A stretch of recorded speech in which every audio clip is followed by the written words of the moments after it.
Oh, hello my baby gorillas, and thanks very much guys for all your help, really appreciate it.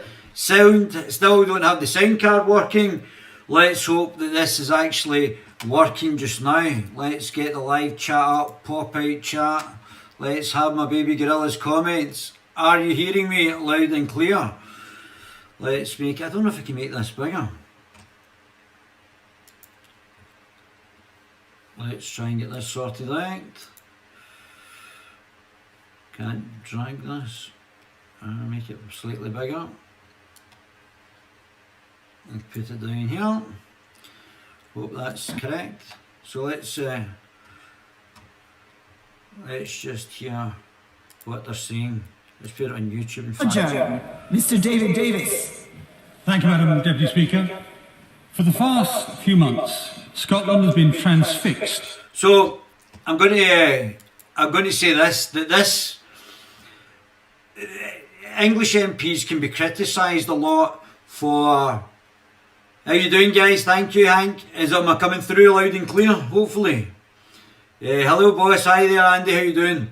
So, am I coming through okay? So, Mr. David Davis. English MPs are criticised because sometimes they're a bit clumsy in handling Scottish issues. And I have to say that this, by David Davis yesterday, was probably the most concise, perfectly formed parliamentary speech that I had seen in connection with what's happening in Scotland. Completely on the money, completely got all the things absolutely lined up, all the ducks in a row, and they absolutely nailed it yesterday. And I'll go through it and we'll just decipher what Mr. Davis said. There's nothing Mr. Davis has said in this speech that we haven't already talked in the Guerilla TV channel a number of months ago. So I think the politicians are watching us and they're rehashing it. But this is David Davis surmising all the points that we've covered individually perfectly with the correct definitions, and the summation is just absolutely perfect. The most perfect speech and completely concise. And part of the problem was the way that the devolution settlement has been set up, and that Nicola Sturgeon is becoming increasingly authoritarian because of the poor structure in the actual devolution, the way that devolution is set up, which Mr. Davies is going to touch on. So let me, how can I do this? I don't know if I can do this. I wonder if I can. Yeah, I don't think that's going to do it. So let's try and move that down here. And let's see if that's out the way for Mr. Davies. Right, so here we go. Thank you, Madam Deputy Speaker. For the past few months, Scotland has been transfixed by the Holyrood inquiry, seeking the truth of what went wrong with the investigations into the former First Minister Alex Salmond. The inquiry is investigating matters of the most serious kind. Serious for the proper handling of sexual harassment complaints in Scotland. Serious for the accountability of those in positions of power, including the Scottish Government's Permanent Secretary and its Lord Advocate. And so, I mean, we already know that both of these positions will be getting vacated relatively soon. I think the Lord Advocate is hanging on to after to see if Nicola Sturgeon is going to win an overall majority. And this is going to be the issue. And serious if the former First Minister's claims hold any water for the future of the present First Minister's administration of Scotland. These matters are unquestionably something that should properly be dealt with in Holyrood. But Holyrood has great difficulties exposing what went on. Because the Crown Office is covering up for the Prime Minister and basically concealing this conspiracy, which again may well be acting unlawfully. Check out what's happening soon. The SNP guy stirring up, taking the peace. The inquiry has come up against endless impediments in its efforts to fulfil its remit. These difficulties can be traced back to the Scotland Act 1998, in which the British government of the day and this House decided to devolve power to the Scottish Parliament, but failed to do it properly. These failures were broadly on three fronts. First, this House failed to guarantee separation of powers to Scotland. So he's saying that Westminster, this chamber down in London, has failed to separate powers, which is completely correct. This is why Nicola Sturgeon has been able to abuse her political office, because there hasn't been a separation between the judiciary, the civil servants and the government. We have known for centuries that separation of powers is fundamental to a functioning democracy. Yet in Scotland, the Lord Advocate both leads the prosecution service and serves in the Scottish Cabinet. So there has to be a separation between the government's advocate and the person that's in the chief prosecutor within the criminal service. There has to be a separation there at least. Conflicted and compromised, with the department's independence undermined. Second, the Scottish Civil Service was left as a part of the wider UK Civil Service. It therefore does not have its own mechanisms of control and accountability in place. But is only well, Liz Lloyd only seems to be accountable to Nicola Sturgeon. She doesn't seem to have any independence again within the civil service. Be controlled by Whitehall, as we shall see in a moment. The result has been tolerance of failings which ordinarily would have led to resignations. Third, and most important, Scottish parliamentarians were not given the same powers and privileges that members of this House enjoy. This means that evidence relevant to the Hollywood inquiry can be freely discussed here, today, using parliamentary privilege. So we have to now bring in parliamentary privilege in the Scottish, for Scottish MSPs as well. That's imperative that we have parliamentary privilege for MSPs as well. But if an MSP in Holyrood were to do the same, they'd likely find themselves facing down prosecution. Indeed, the Crown Office has been making such threats to Mr. Salmond's lawyers, to various journalists, and even the Holyrood inquiry himself. Let me just get this back so you hear this properly.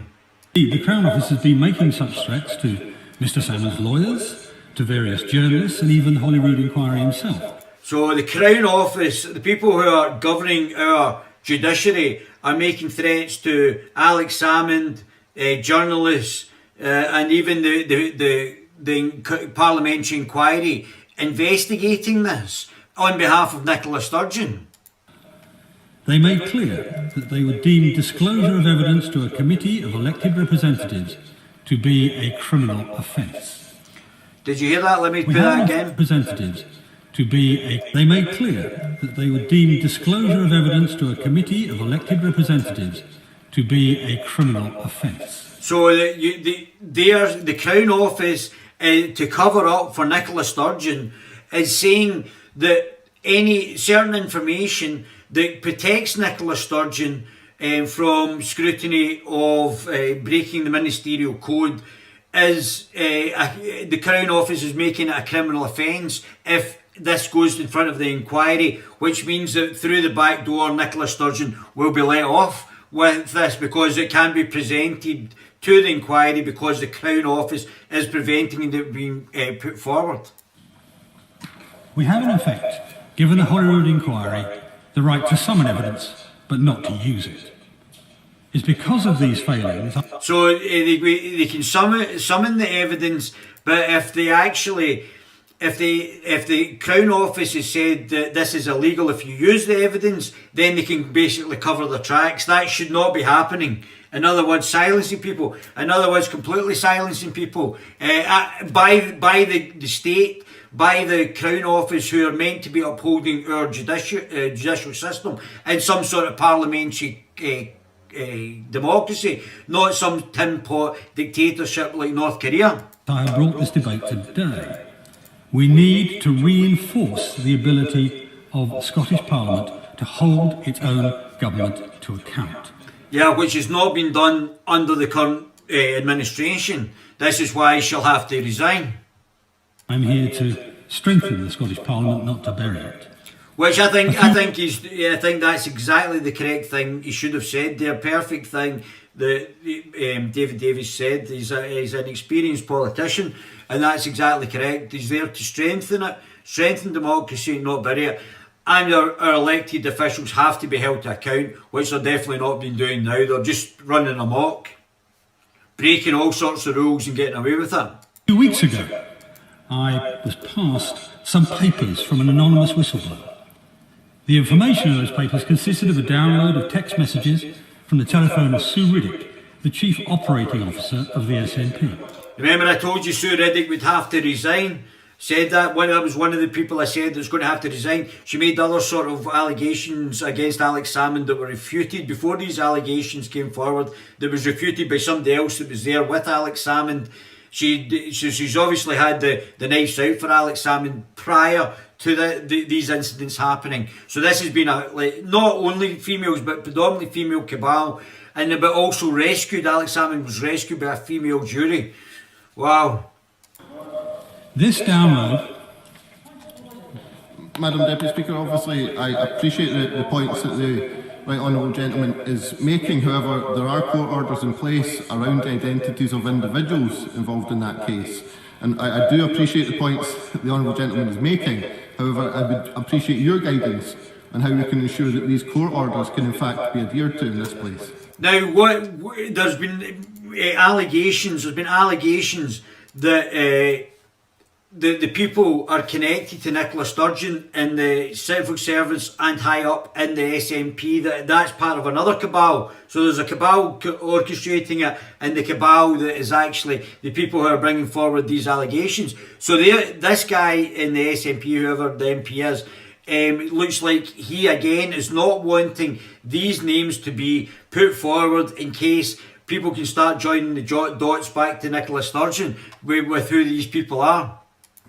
I thank the Honourable Gentleman for his very serious point of order, and I can assure him that I am listening very carefully to what the Right Honourable Gentleman is. Don't forget, some guy's been put in jail for naming, I think, 6 of these people, and he's been put in jail for 6 months for naming the people and breaking the protection order on these alleged victims' names. And I think that the Right Honourable Gentleman, being a very experienced parliamentarian, understands the side of the line on which he must stay as far as mentioning sensitive matters and matters connected with courts, etc. I don't know if he could use his parliamentary privilege just to break those and just actually name the people there. I'm not sure if he could do that. Mr Davis. Thank you, Madam Deputy Speaker. I have, I think, brought whistleblower views to the attention of this House on about a dozen occasions in the last 20 or 30 years, and in every single occasion I protected the innocent people involved. Now, the download that I'm talking about, Sue Riddick's telephone download, is held by the Scottish Police. So the accuracy of this account can be checked if they need to. Now, Alex Salmond has asserted that there has been, and I quote, a malicious and concerted attempt to remove me from public life in Scotland by a range of individuals within the Scottish Government and the SNP, who said... So if that's proved, that's criminal. That's not just resigning issues. Nicola Sturgeon's already set the precedence that former First Ministers can be charged if they've made they're criminal, if they've done something criminal. So I would say the orchestration of false sexual allegations against an individual is 100% criminal, or should be 100% criminal.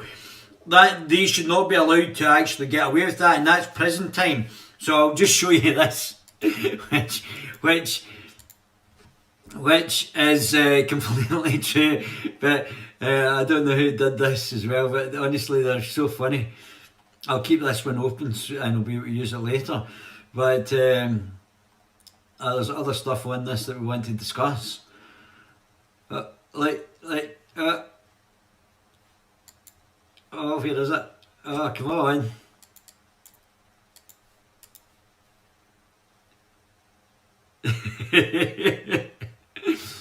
Oh, and there's another one.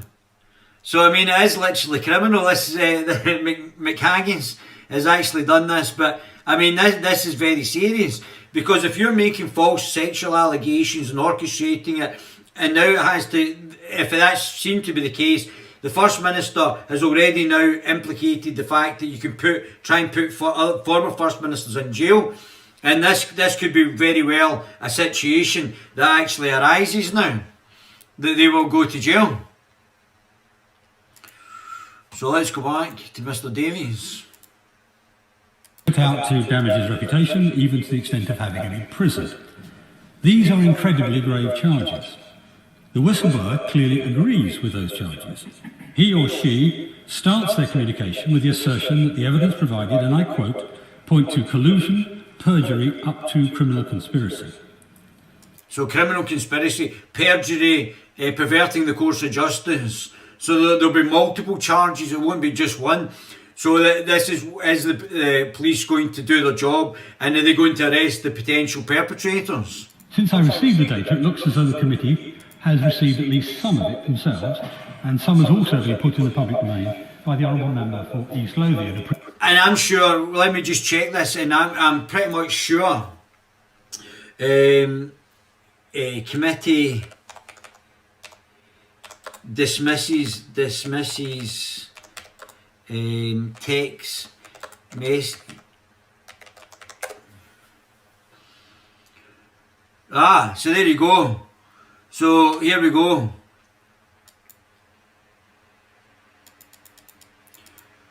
So they're already, Alex Salmond inquiry, this is the Scotsman, 6 hours ago I think it is, Connor Marlborough, 17th of March, 9, so this was done this morning. Alex Salmond inquiry, John Sweeney dismisses Ruddock texts read out by David Davis as essentially irrelevant. Didn't seem essentially irrelevant to me, and I don't know if John Sweeney's the right person to be judging it, seeing he's the implicated in all of this. John Sweeney has labelled previously unseen text messages that call into question the Salmond inquiry testimonial of First Minister's Chief of Staff essentially irrelevant. Yeah, it doesn't sound essentially irrelevant to me. I think these will have to be published to all of us to actually verify if these are essentially irrelevant. This is now in the public interest, and we want to see them. We, the public, demand to see them, don't we, guys and girls? Oh please, jail. Yeah. So I mean, it is serious. It's very serious. So this is not just your average incompetence. This is malicious and potentially criminal. It comes after David Davies MP used parliamentary privilege on Tuesday to read out the leaked texts allegedly downloaded from the mobile of SNP Chief Operating Officer Sue Ruddock. Oh my goodness. The former Brexit Secretary told MPs that messages show Liz Lloyd, First Minister, Chief of Staff, knew about the allegations against Mr Salmond months before the date she originally asserted under oath. So that would actually then throw into doubt everything else. I hope Mr Sweeney is going to stipulate how it's irrelevant, because it would actually then back up the point that Nicola Sturgeon has broken the ministerial code. So it's not really irrelevant. Speaking in a judgment debate, Mr David said, I have it on good authority that there exists from February the 6th, 2018, an exchange of messages between civil servants Judith McKinnon and Barbara Allison, suggesting the First Minister's Chief of Staff is interfering in the complaints process against Alex Salmond. Whoa. If true, this suggests the Chief of Staff, which would not be doing it independently, although Nicola Sturgeon's been saying, I forgot and I didn't know, and there's no way that Liz Lloyd has gone off at a tangent and done this by herself without the express admission from, or the tacit agreement from Nicola Sturgeon to actually be doing this in the first place. So she's not just done this independently. If true, this suggests that Chief of Staff had the knowledge of the Salmond case in February, if not in February, not in April. When it was said that she knew in March as well, not in April, as she had claimed under oath, which means she was breaking the oath. So I don't know if that's perjury for the First Minister. But speaking to the BBC in Good Morning Scotland, John Sweeney said he understood that the texts had already been dismissed as essentially irrelevant by the Scottish Parliamentary Committee. Don't forget there's 4 SNP and that useless, the ex-Green guy, Andy Whiteman. So that out of the 9. So if 5 is the majority, that means that if Whiteman is voting with the 4 SNP, that they've got a majority, so then they can dismiss things as well. So not only have you got the Crown Office redacting things in the statements from Alex to the actual committee, you've also got a majority that are now saying that these are essentially irrelevant. But why are they essentially irrelevant? That's what we want to know. By the Parliamentary Committee investigating the botched investigation into sexual harassment claims made against Alex Salmond. He insisted that the comments about Miss Lloyd recited by Mr Davis did not relate to the 2 complainants involved in the probe, and added that at the time Nicola Sturgeon's Chief of Staff was not aware that there was any connection to the former First Minister. What? So there was 2 other people that made other complaints then, and they weren't the 2 people that were making these 2 complaints. So who were they then? So because all these names are hidden, we don't know who's who and what's what. So they could be actually talking absolute nonsense, and that we don't actually know, the public don't know if these are the same people, if they're other people. So so what they're saying here, let me read this again. He insisted that the comments about Miss Lloyd recited by Mr Davies did not relate to the 2 complainants. So who did they relate to then? So who were the 2? What was it relating to then? Involved in the probe. Yeah, but if it was a conspiracy and it was going to take a bit of time to coordinate, probably February was about the right time to start coordinating this. And added that at the time, Nicola Sturgeon's Chief of Staff was not aware there was any connection to the former First Minister. So these weren't the people, or they were the people that just didn't know that it was the 2 people that were making the complaints about the former First Minister, or these were just another 2 people making the complaints against the former First Minister. They weren't connected to the other 2 people, or there were 2 people making complaints to somebody else. What was it? This is as clear as mud. Mr Sweeney further insisted that Miss Sturgeon had given an opening candid account. I can't remember, I don't know. Where am I? Oh, the amnesia's setting in. Oh, I can't remember anything. What's going on? I was definitely opening candid on her involvement in the 2018 investigation process. I think the First Ministers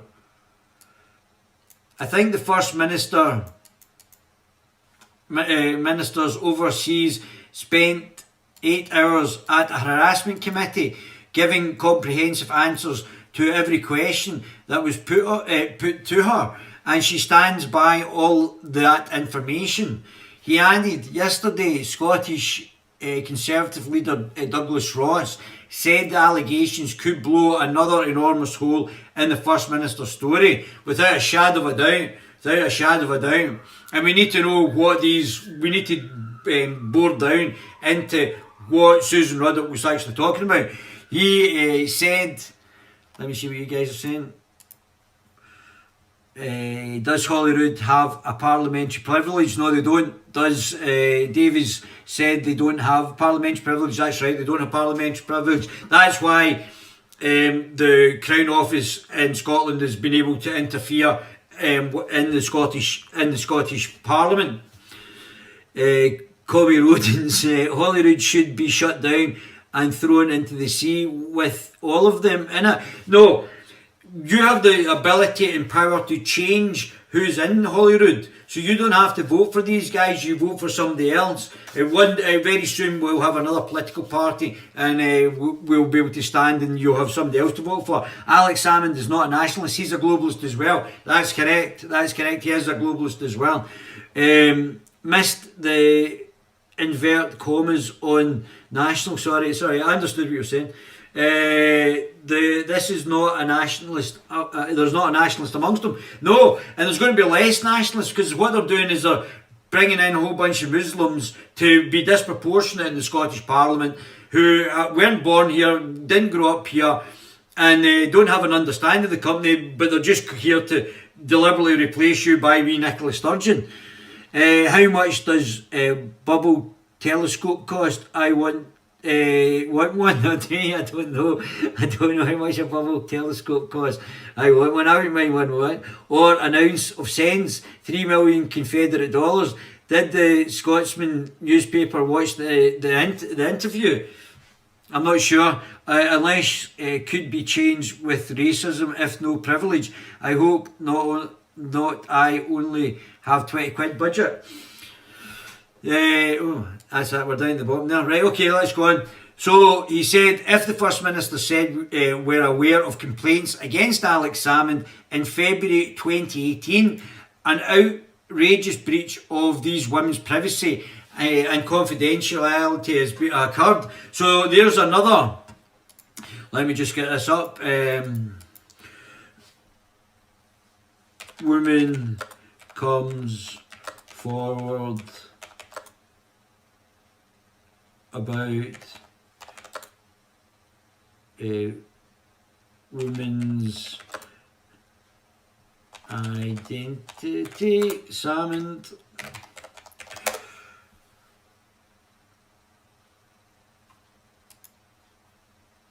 that's not it. Women who made allegations against one woman who made allegations in an interview today. Her identity was hidden to make sure women aren't afraid to come forward in the future.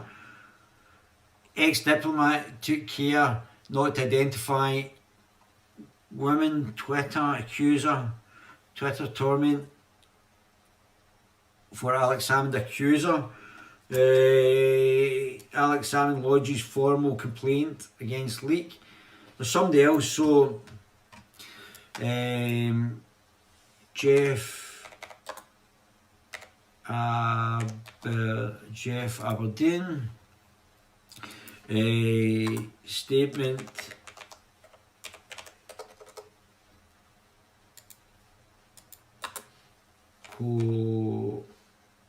corroborated.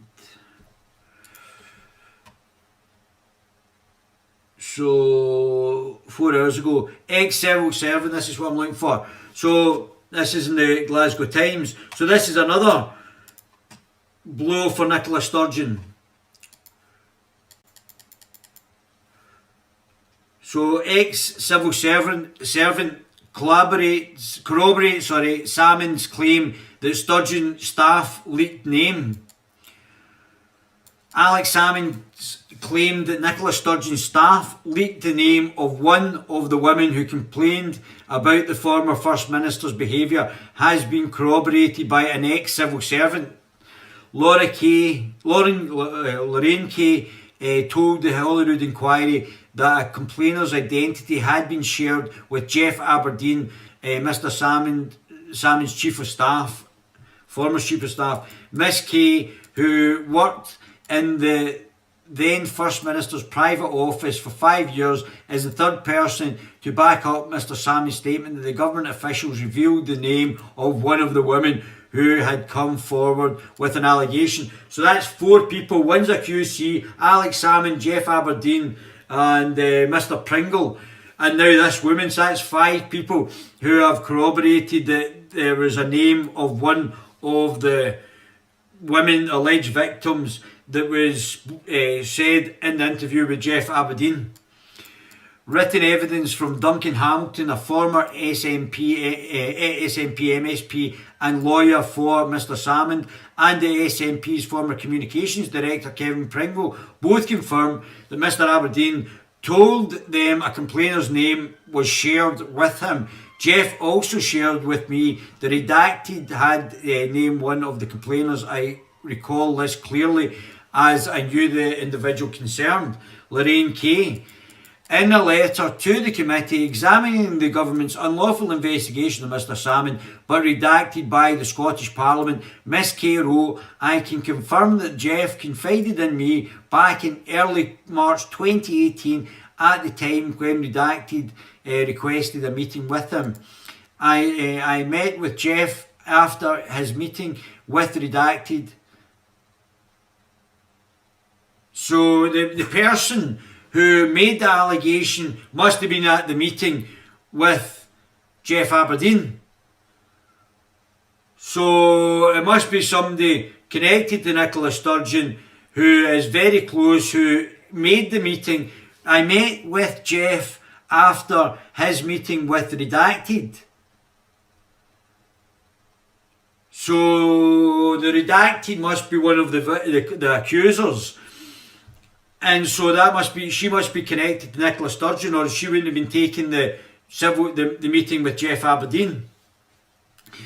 So that must be somebody close to Nicola Sturgeon. I was shocked to hear that the Scottish Government, and this could be one of the people that made a former complaint against him as well, had they received 2 complaints about Mr Salmond, which sounds fisher and fisher. Jeff also shared with me the redacted had named one of the complainants.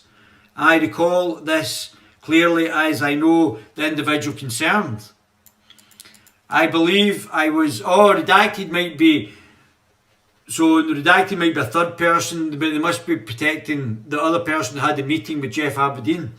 I believe that information's out on the internet somewhere. I believe I was the first person Jeff spoke to about the issue. The current First Minister, who was not at the meeting where the name was allegedly shared, has argued that the name was not leaked. So the current First Minister, Nicola Sturgeon, who was not at the meeting where the name was allegedly shared, has argued that the name was not leaked. So how does she know that if she wasn't there? So how would she know? So she must be taking it on second-hand basis rather than actually being there at the meeting. She didn't know, and surely at that point that would have been the leak. So Nicola Sturgeon didn't know that she was having this initial meeting to set up the meeting at Nicola Sturgeon's home. This was just happening arbitrary with the whoever redacted is and Jeff Aberdeen to actually set up the meeting to discuss whoever the leaked individual was. Oh, come on. To the very when she was first challenged about the claim at FMQs, Miss Sturgeon said to have to the very best of my knowledge, which is a get out of jail, I do not know that happened. Speaking under oath during her evidence session before the committee, Miss Sturgeon said the account that I have given has given me assurance that what is alleged to have happened at the meeting did not happen in the way it has been described. How does she know she wasn't there? The account that I have been given, so somebody else has said to Nicola Sturgeon, oh, it wasn't me, oh, I never said then. But how do they know who the name is then? Oh, I don't know how they know, oh, it wasn't me. And Nicola Sturgeon then said, oh, it wasn't her, it wasn't me either, I don't know where I am, what's going on? I never did know anything. So Murdo Fraser then rightly pinpointed her, who have you got to back up your story? There's four people backing up Alex Salmond's story. So there's the QC, Mr Pringle, Alex Salmond, Jeff Aberdeen, and now this former civil servant. So who's backing up Nicola Sturgeon's story? She suggested that Mr Salmond may have already known the name of one of the complainants because he apologised to the person concerned and had possibly discovered the identity of the other through his own investigations. Yeah. I don't think we believe that. So where are we back to? So Yes, yesterday, Scottish Conservative leader Douglas Ross said the allegations had blown another enormous hole in the First Minister's story. He said if the First Minister said we are aware of complaints against Alex Salmond in February 2018, an outrageous breach of women's privacy and confidentiality has occurred, which is what I've just read out to you. February, let me see what you guys are saying. When Charlie, blah blah blah, I laugh like no wonder they call us Jockinese because that causes they have victim complex like a sweaty sock. Sweaty sock. We can start by not putting ourselves down. Yes, that's right. It's Nicola Sturgeon that's the problem. It's not all Scots. Look at me, I'm fantastic. February 2018 is also 2 months before Nicola Sturgeon originally claimed to find out about complainants. If her chief of staff knew then and was interfering in the investigation, it blows another erroneous hole in the First Minister's story. Mr Ross said any interference by the civil servants into the Salmond investigation would be a sacking offence. I think it might be a criminal offence. He added, if it further raises the question, if anyone told Nicola Sturgeon that her chief of staff was interfering in the investigation, what? He added, it further raises the question if anyone told Nicola Sturgeon that her chief of staff was interfering in the investigation. If they did, a number of lies have been told to the Scottish Parliament. If they didn't, it still makes Nicola Sturgeon's story of when she claims to have found out about complaints even more implausible. On Tuesday evening, a spokesperson for the First Minister said, as with Mr Salmond's previous claims and cherry picking of messages, the reality is very different to the picture presented. Every message involving SNP staff has been seen by the committee previously. They added their views, unless it's been redacted by the Crown Office, their views have been widely reported and dismissive of them. Yeah, we want to see these. We the public want to see it. It's not about you anymore, it's about what we want to see. You're getting paid by the public purse and we want to see them. So let's go back, shall we? Oh, there they are, back in jail. What's this? Nicola Sturgeon slams Davies. Alright, we'll get that in a minute. Okay, let's go. Previous Justice Secretary in the Scottish Government. It was described anonymously by one of the committee members as, quote, just private conversations that we had no business intruding on. Well, I'll let the House be the judge of that. No single sequence of text is going to provide conclusive proof of what the whistleblower described as a criminal conspiracy. But it does show... Hey, we wonder who the whistleblower was. That's very interesting. But David Davis is right. It's not just going to be a gotcha moment. This is what actually the totality, the largeness of scale that this has been coordinated. You can, if it was just one thing, you could probably dismiss it, but not with the totality of everything that's been involved in the Salmond Sturgeon case. A very strong prima facie case which demands further serious investigation, by which I mean at very least a thorough review of all the emails and other electronic records for the relevant personnel at all the relevant times. So he made a mistake. He should have said that we should have had a judge-led inquiry at this point. So Davies, I think he's very subtle and handled himself very well. It's a great speech, very subtle, very softly spoken. But this is what we're saying. Now, for example, these texts show that there was a concerted effort by senior members of the SNP to encourage complaints. The messages suggest that SNP Chief Executive Peter Morrill coordinated Ruddick and Ian McCann, the SNP's compliance officer, in the handling of specific complainants. So you get people handling the complainers? Why would you have people handling them? they would either complain or they would go through the process. Like Nicola Sturgeon should have gone to an arbitration process with the police, but she just went straight to getting Alex Salmond charged with things. So, and don't forget, they were interfering, they were contacting the complainers prior to the actual investigation, so they were breaking, that's why he was judged unlawful, and Mr. Dunlop did his job and resigned. On the 28th of September, a month after the police had started their investigation of the criminal case, McCann expressed great disappointment to Ruddock that someone who had promised to deliver 5 complainants to him by the end of that week. I mean, did you hear that? Deliver 5 complainants to him. So they were fishing for people who would make these allegations, fishing. Had come up empty or overreached, as he put it. One of the complainants said to Ruddock she was feeling pressurised by the whole thing rather than supported. So you were getting pressurised to make these allegations?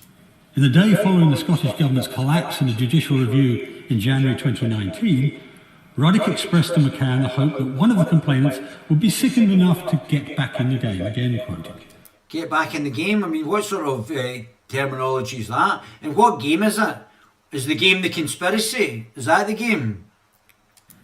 Later that month she confirmed to Morrill that the complainant was now, quotes, up for the fight and keen to see him go to jail. Ruddock herself... Wow, let's just hear that again, because that's quite important. Confirmed to Morrill that the complainant was now, quotes, up for the fight and keen to see him go to jail. She's up for the fight and keen to see him go to jail. Wow. Ruddock herself, in one of her texts, expressed nervousness about what happens when my name comes out as fishing for others to come forward. You might be seen as a conspirator or conspiratorial. That's a major thing. That's a major thing getting said there in the text. Note again, this was after the criminal investigation into Salmond had commenced. This is improper to say the least. Contact with and influence of potential witnesses is totally inappropriate once a criminal investigation is underway. So the government was tutoring both criminal and civil procedures. They were coaching these people. They had an overview and an overreach on these complainants, fishing for them to get them to actually bring forward. Like vampires and vampires, exactly. That was known inside the SNP itself. Text messages reveal that at an SNP National Executive Committee meeting early in January 2019, the Honourable Member for Edinburgh South West raised concerns amongst staff at Westminster that SNP headquarters were engaged in, and I quote, suborning of witnesses. Whilst on the 28th of August... Suborning of witnesses? So they were actually trawling for them? 2018, a senior member of SNP staff in this building described in an email the SNP headquarters move against Salmond as a witch hunt. Shortly after charges were brought against Salmond, Peter Morrill sent messages saying it was a good time to be pressurising the detectives working on the case, and that the more front Salmond is having to firefight on, the better for all complainants. I mean, that to me sounds conspiratorial. Completely conspiratorial. Anybody normally would just say that that's conspiratorial. When the inquiry put these messages to Mr. Morrill, he said that they were quite out of character. That is no defence, even were it true. Hey, I committed the murder, but it was out of character. I'm really sorry, my lord. Oh, well, that's fine then, Mr. Ballantyne. You can just walk away then, that's fine. If it was out of character, that's fine. No problem then. So, out of character. You wouldn't do that normally? Oh, no, sorry, my lord. No. I wouldn't be setting people up for false sexual allegations normally, allegedly. But having seen the evidence of other messages, it seems to me they were all too much in character for Mr. Morrill. In a committee evidence session on the 8th of December last year, Mr. Morrill replied under questioning that there were no more messages of the type already in the public domain from January 2019. That statement, delivered under oath, is hard to reconcile with the dozens of messages stretching over a period of months from September 2018, which I have now seen. There is more, but it'll take... So that could be perjury there. Murdo Fraser's already reported to the police, and the police are, as usual, not doing anything about it.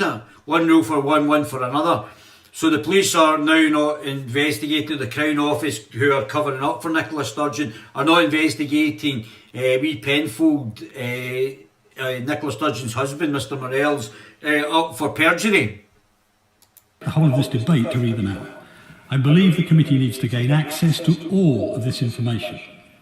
Now just say to the anonymous committee member that described them as just private conversations that they should understand that meddling in an ongoing police inquiry is at best improper and at worst criminal. So at worst criminal.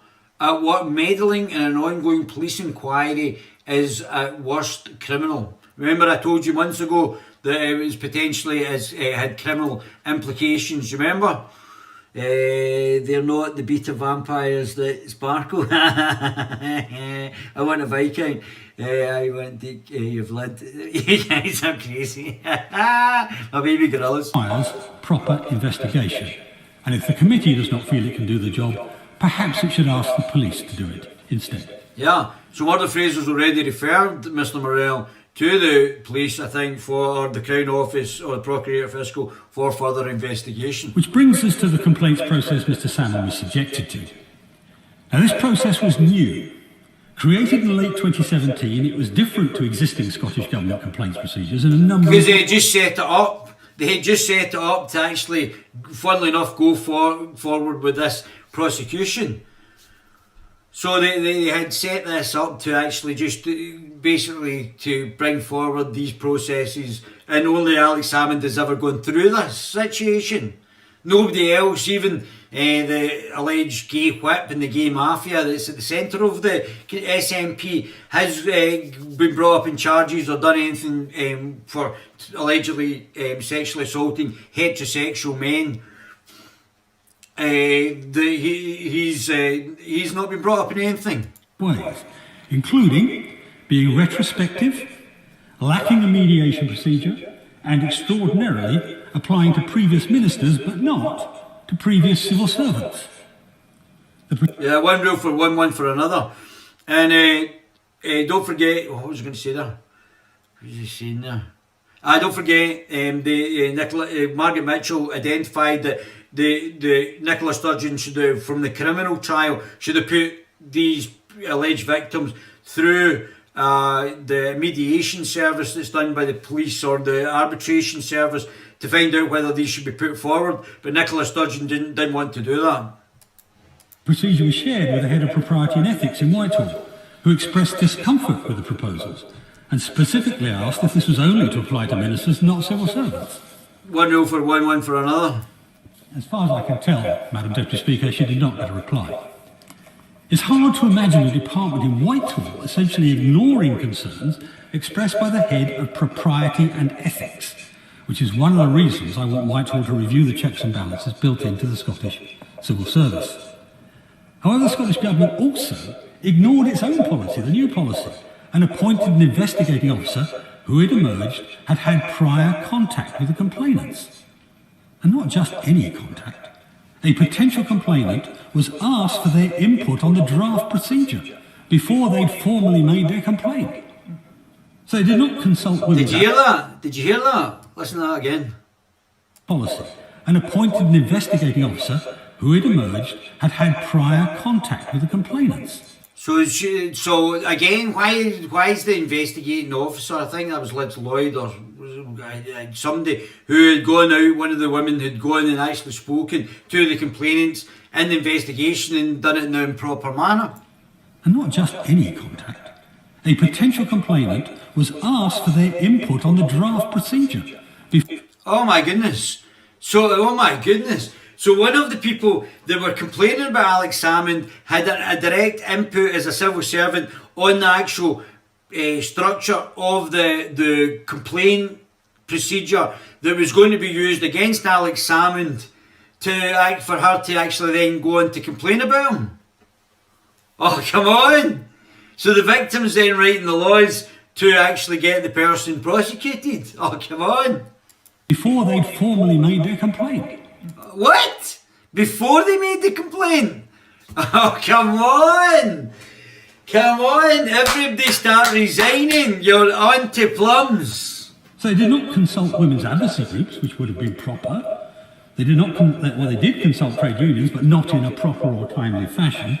Instead, input was sought from the very first complainant whose case would be investigated. So the input for the legislation, because they're a civil servant, was brought forward by the person who hadn't brought the complaint forward, but they wanted their input into how the legislation was going to then go on to criminal or put the civil complaints to Alex Salmond. Come on! Mr. Salmond sought judicial review of the process. Yeah, I'm not surprised. I'm not surprised. I'm going to bring up. I'm going to complain after I bring forward my legislation to put you through this, Mr. Salmond, before we bring it to the High Court. And in due course, this complaints procedure and process was judged by Lord Pentland in the highest civil court in Scotland to be unlawful. So Nicola Sturgeon's got no honour in the fact that she hasn't resigned. She should have resigned by now. That's because she's a wee dictator, she's a wee Stalin. Unfair and tainted by apparent bias. An astonishing judgment backed up. I mean, she's been totally incompetent. By the maximum possible punitive award of costs. So that he's talking about £500,000, probably. After everything, there's been millions of pounds spent on this judicial process because Nicola Sturgeon was trying to allegedly conspire to destroy Alex Salmond and put him in jail. The judicial review of 2018 itself led to further extraordinary behaviour by the Scottish Government.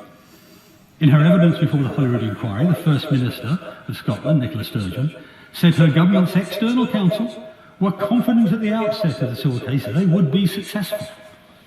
Well, I guess if they've got the Crown Office in their pocket, then they probably thought they had a good chance. They didn't account for a bunch of women on the jury who were, and men, who actually could see through it. My goodness. That is a significant mischaracterisation of the advice.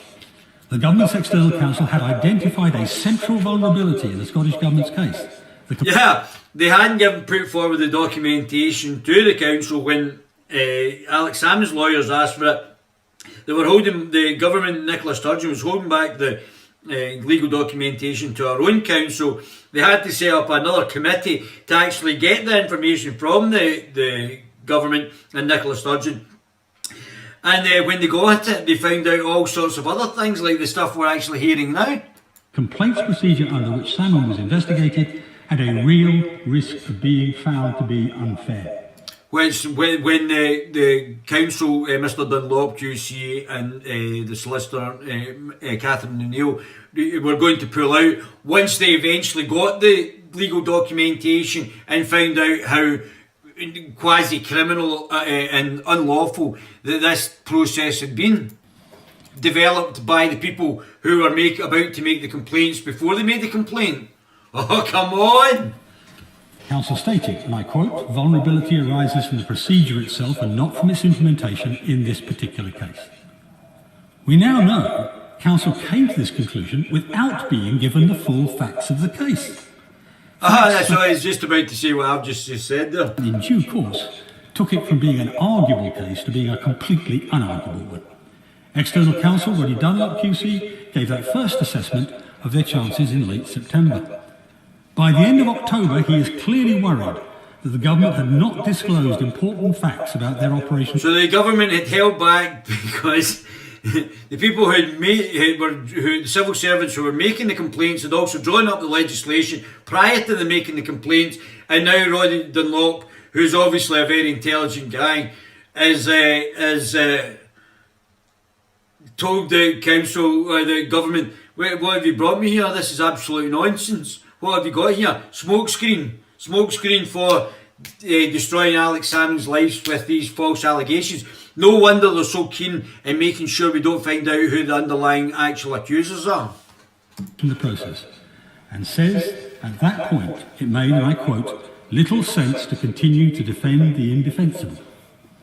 Within a few days, he's advising that the least worst option is to concede the case. By the 14th of December, the obvious failure of the government to meet its duty of candour leads to a Commission and Diligence Committee to be appointed to establish the real facts. So that was between the lawyers, because the whoever, I think it was a female judge, but the judge set up this committee that he's talking about between the two legal entities, because the government was withholding the information from their own lawyers, never mind Sam's lawyers and Sam themselves, because of this process, because they were trying to make Salmond look over there, while they were going to get him in the criminal procedures that was coming up. On the 19th of December, after the first meeting of that commission, the government's external counsel tells the government that, and I quote, "With regret, our dismay at this case deepens even further. Suffice to say that we have each experienced extreme professional embarrassment as a result of assurances which we have given, both to our opponents and the court, which assurances have been given on instruction, turning out to be false as a result of the revelation of further documents." The Scottish Government pressed on, despite Council's continued concerns about their untenable position. Most remarkably, Council told the Scottish Government they were personally horrified, and, I quote again, they could no longer rest on pleadings that they knew to be untrue. The defence of...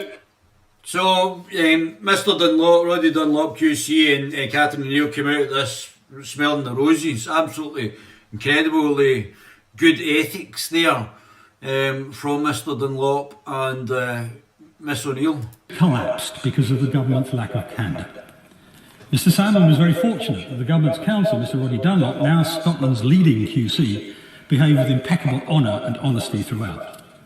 And let us be clear, this is not just a case of a government that failed to provide information because it could not manage its own filing systems. This was a government that actively withheld important, relevant information. In one case, a critically relevant email was actively removed from an information bundle that's going to the court and which had already been approved by government counsel. I don't know who took that email out. I have it here. I don't know who took it out. I don't know who gave the instruction. But in my view, the removal of that document will be a summary dismissible offence and possibly a criminal offence. At the very least, I believe it will be a contempt of court. Listen again. From an information bundle that's going to held important, relevant, just a case of a government that failed. Dunlop, now Scotland's leading QC, behaved with impeccable honour and honesty throughout. And let I us be already clear, said that before. this is not just a case of a government that failed to provide information because it could not manage its own filing systems. This was a government that actively withheld important, relevant information. In one case... Well, why would they... we're open and honest. Nothing to see here, Gov. Nothing to see. Totally transparent, open and honest. I can't remember, don't know what's going on. But we're going to redact things through the Crown Office, and we're going to cover up things, and I don't know where it's going, and we didn't have any meetings. This is the government that's meant to be accountable to the Scottish people, that's acting like a tin pot dictatorship. Email was actively removed from an information bundle that's going to the court and which had already been approved by government counsel. I don't know. Say that again. Relevant email was This was a government that actively withheld important, relevant information. In one case, a critically relevant email was actively removed from an information bundle that's going to the court. Oh, surprise, surprise. That must have gone through the shredder or Liz Lloyd burning the information. But it's totally open and transparent. Email. And which had already been approved by government counsel. If this was not a conspiracy and this was a completely straight up situation, why would they have to do any of this? Why would the government have to cover up if this was not a conspiracy? Any questions, any answers, guys? Why would they have to cover up the media in Scotland is a mess? Well, I'm the media in Scotland now. The media are the tribe. They are not on our side. That's right, I'm on your side though. Yeah, totally agree. Class, thanks very much. Why would the government have to cover up if there was no conspiracy? Tell me, give me a suggestion. Why would the government have to cover up emails, get the Crown Office to redact information? I don't know, Nicola Sturgeon, don't know, can't remember, didn't know. Liz Lloyd burning their books, bringing back pages of blank sheets for where they were meant to be working. Why would they have to cover up to such an extent that it's all obvious to all of us if this was not a conspiracy? Come on! I don't know who took that email out. I have it here. I don't know who took it out. I don't know who gave the instruction. But in my view, the removal of that document will be a summary dismissible offence and possibly a criminal offence. Possibly a criminal offence for them covering it up. So they've just taken the piss out of the people of Scotland, because this isn't about party politics. This is about a government. It doesn't matter what colour that government is, that was acting completely incompetently, not incompetently, criminally. They were actually destroying documents, and that's just what happens when you're trying to cover up evidence. Why would you be covering up evidence that's all above board and legit? At the very least, I believe it will be a contempt of court. And yet, over his 3 evidence sessions, the Lord Advocate, the Chief Law Officer of Scotland, did not see fit to mention this crucial incident to a parliamentary committee trying to get to the truth. Remember I did this, guys, remember? So he's talking about Lord Advocate James Wolfe.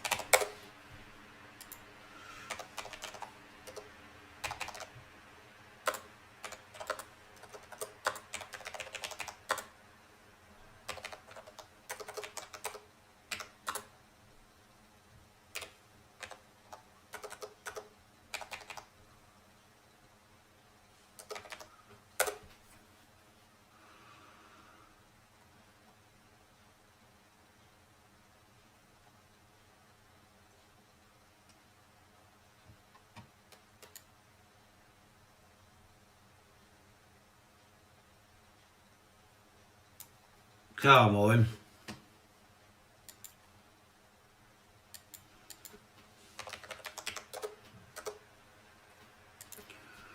It's funny how that didn't come up. Funny how that didn't come up in the search under YouTube, isn't it? Like a lot of my videos. So here we are back where it all began at High Court, and we're going to see if Lord Wolfe is considering, the Lord Advocate James Wolfe is going to be considering his position. Let's see if we can get a hold of him.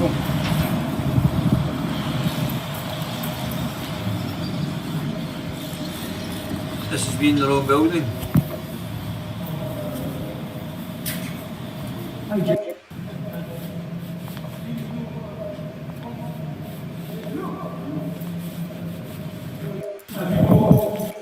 So, on the hunt for Lord Advocate to see if the Lord Advocate is going to resign. So let's see. I mean, to me, his position is untenable after the evidence and the fact that somebody who has basically blown the whistle, a member of the SNP, has blown the whistle, and now been charged with obstructing the course of justice or whatever it is, perjury.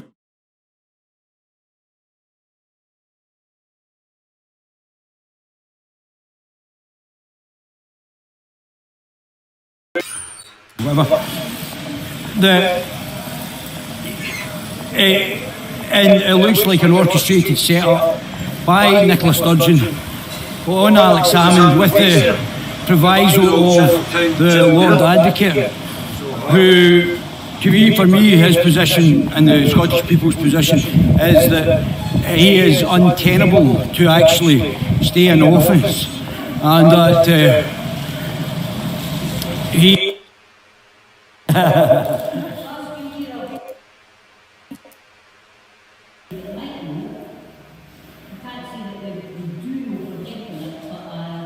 the Scottish people are very upset. Sorry? So this is me at the Crown Office. Discussing hate speech bills, which Hums are useless, thought was a good idea. So let me just go back. So it was actually James Wolfe that brought in the hate speech bill, and through Hums are useless. He said beside this.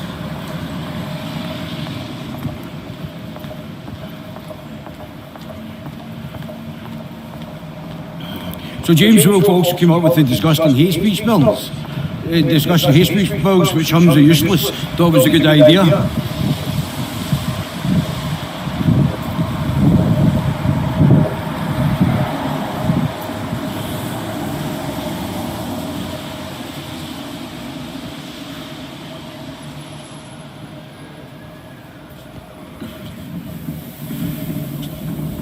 Hi there. I'm looking for James Wolfe, Lord Wolfe. Sorry? James Wolfe, Lord Advocate. No, we're from the Guerilla TV channel. We want to know if he's going to resign because of his involvement in the orchestration of Alex Salmond with false sexual allegations. Is there a press office or somebody we can talk to?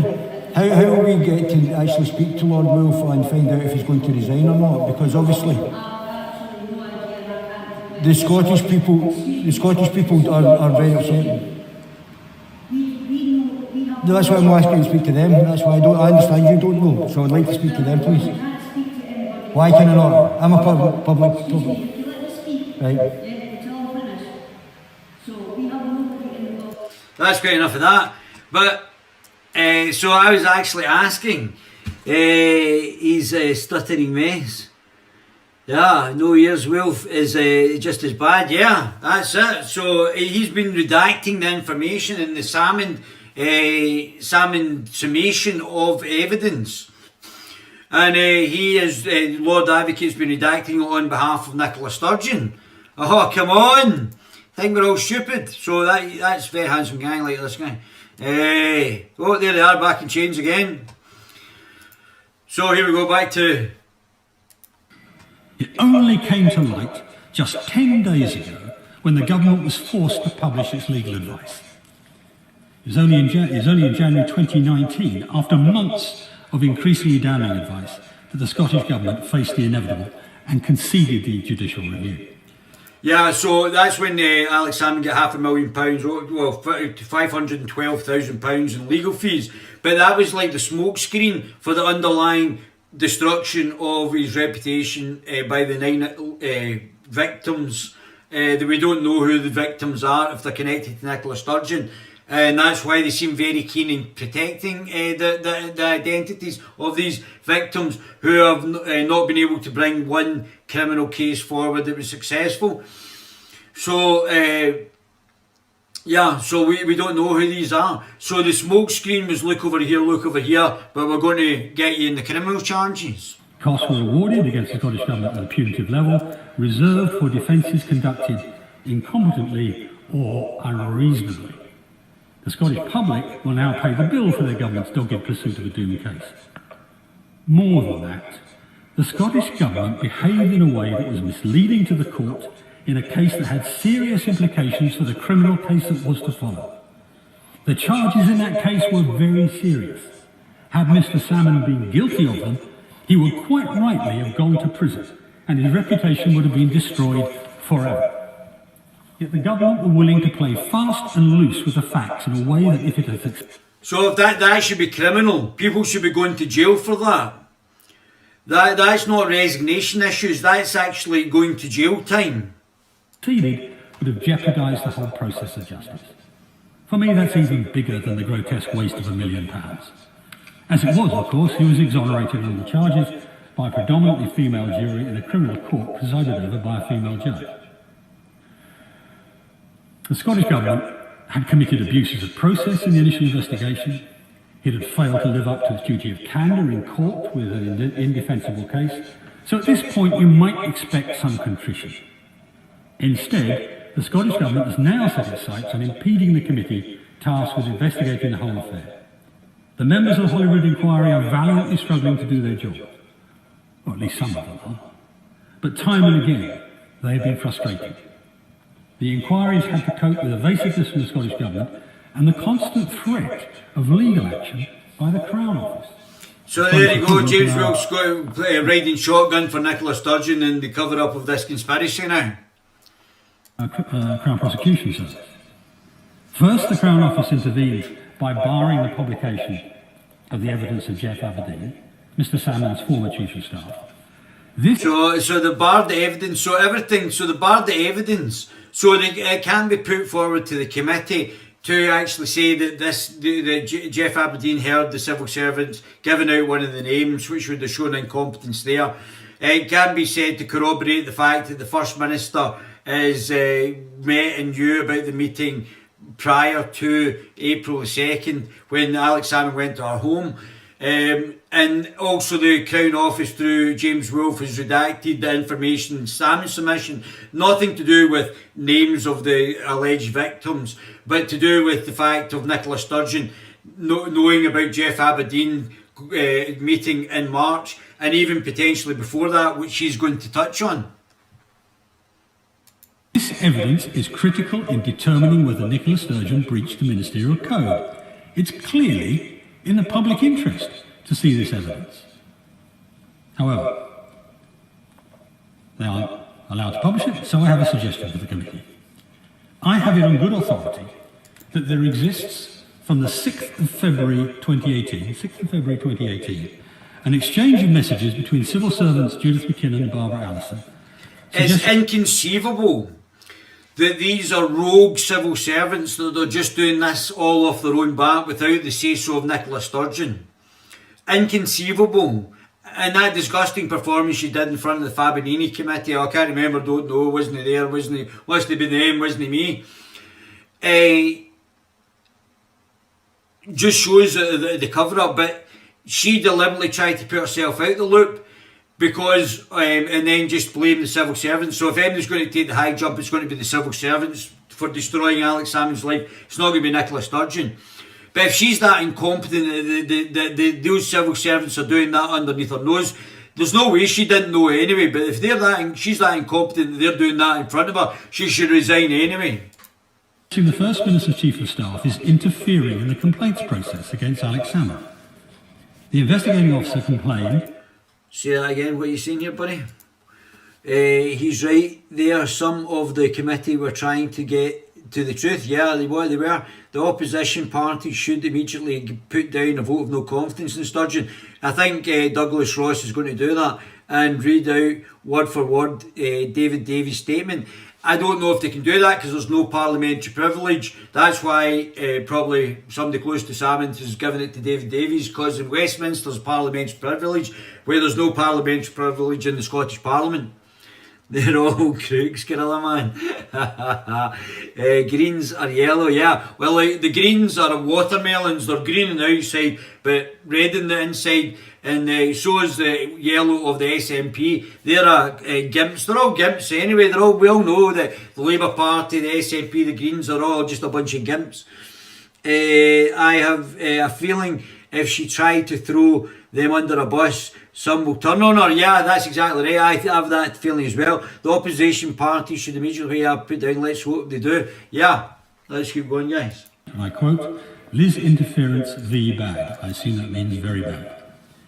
If true, this suggests the Chief of Staff had knowledge. An exchange of messages between civil servants Judith McKinnon and Barbara Allison, suggesting the First Minister's Chief of Staff is interfering in the complaints process against Alex Salmond. The investigating officer complained, and I quote, Liz interference v bad. I assume that means very bad. If true, this suggests the Chief of Staff had knowledge of the Salmond case in February, not in April. So she works directly with Nicola Sturgeon. She has claimed on oath. The First Minister also tied herself to that April date in both parliamentary and legal statements. She was, of course, aware earlier than that. The question is, just how aware and how much earlier? Second, the Crown Office intervened to see that the evidence of the former First Minister was redacted, supposedly to protect the identity of complainants, the point the Honourable Gentleman made. Let me just go back here. As she has claimed on oath. This suggests the Chief of Staff between civil servants Judith McKinnon and Barbara Allison, suggesting the First Minister's Chief of Staff is interfering in the complaints process against Alex Salmond. The investigating officer complained, and I quote, Liz interference v bad. I assume that means very bad. If true, this suggests the Chief of Staff had knowledge of the Salmond case in February, not in April. In February, not in April. The First Minister also... So they're trying to say it's somebody else. That's what I read out to you earlier on. Sweeney's saying, oh, it was something else, wasn't it relevant? It's not got any relevance. I think we should discover if it's relevant or not. Who is he talking about? Who made the complaints back in February? Who was that made? I think we have to get these under oath now and find out who David Davis is talking about in connection with Alex Salmond. Is it in connection with Alex Salmond? Who's it in connection with? Who were the two complainers? Were they the same complainers that made the complaints in April, or were they different ones? Even if they were different ones, that means that Nicola Sturgeon knew about something else then. Also tied herself to that April date in both parliamentary and legal statements. She was, of course, aware earlier than that. The question is just how aware and how much earlier. Second, the Crown Office intervened to see that the evidence of the former First Minister was redacted, supposedly to protect the identity of complainants, the point the Honourable Gentleman made quite properly earlier. Again, this redacted evidence focused on whether or not the First Minister breached the ministerial code. So they've redacted the information to help Nicola Sturgeon, not to actually protect the alleged victims of this alleged conspiracy, or I think we'll just call it a conspiracy now, of the alleged the conspiracy against Alex Salmond. So it's the redaction by the Crown Office and Lord James Wolfe is just to help Nicola Sturgeon, nobody else. And because it's been redacted in front of the committee can't look at it to see whether or not Nicola Sturgeon has broken the ministerial code. A bit like the fact that Jeff Aberdeen's statement has not been allowed to put forward as evidence to corroborate Alex Salmond. But the Spectator magazine had already published online his entire evidence with only a single paragraph redaction. Now we've gone through this, we've gone through the Fat Andy Neil's publication of this on the Spectator, and we've already identified the parts only are relevant to Nicola Sturgeon. But when the Spectator went to court, to secure the publication of that evidence, the Crown Office made no objection whatsoever to the paragraphs it bullied the Holyrood inquiry to redact. This leaves an absurd situation where the inquiry cannot speak about evidence that is freely available to anyone with an internet connection. The redactions are clearly therefore not designed to protect the complainants, they are designed to protect the First Minister from accountability to the inquiry. So she's guilty. She's buying tonight's guilty. By doing that, she's just proving her own guilt. If you hadn't done anything wrong, why would you have to corrupt the system? Third, the Scottish Government withheld the damning legal advice given in the civil case. It was only with the threat of a no-confidence vote on the Deputy First Minister.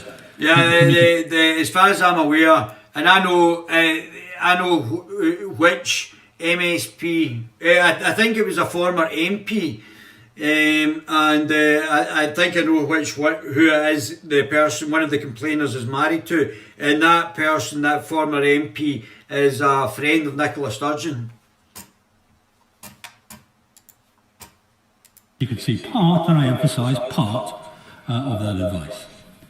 However, what we do know is that across November and December 2018, there were a series of meetings where it was decided to persist with a judicial review. This was against clear advice from counsel.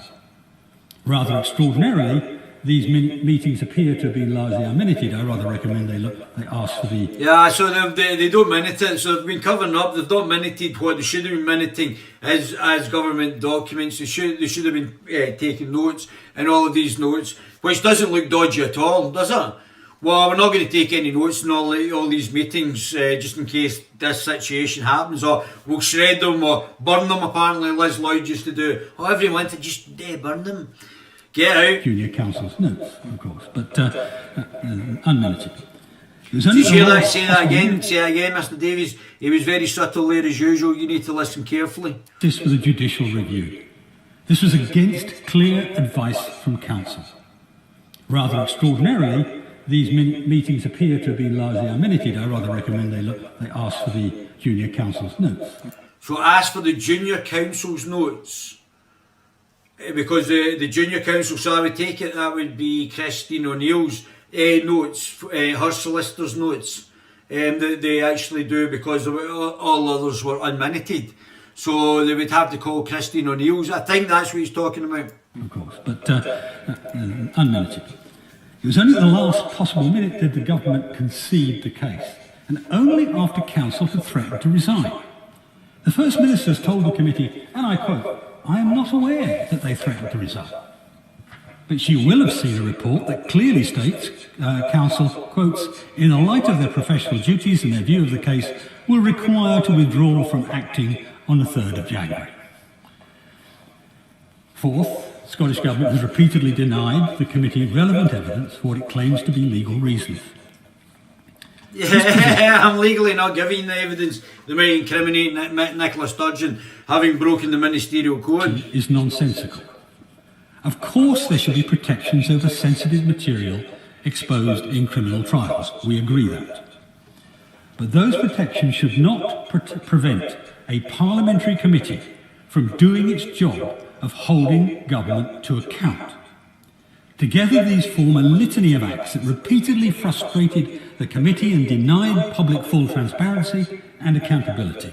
Don't forget that committee's stacked as well. Four SNP, Andy Whiteman from the ex-Greens, Independent now, against Margaret Mitchell, Murdo Fraser, Alex Nat King Cole Hamilton, who's from the illiberal, liberal, undemocratic Democrats, and Jackie Bailey. So there was probably only about 3 versus about 7 non-entities. They fit squarely into a pattern of evasiveness and abuse of process the Scottish Government has woven from the start. As I said in opening, the proper place for these matters to be determined is Holyrood. It would be eminently preferable for Scottish MSPs to be exposing any relevant evidence. Well, that's what we're here for. But given the British Government's failure in 1998 to give sufficient power to the Scottish Parliament, so it was the Westminster's fault to give sufficient power to the Scottish Parliament. And given the Scottish Parliament derives its authority from this House, certain evidence must now enter the public domain here. The Holyrood inquiry has exposed some critical failings at the heart of the Scottish Government.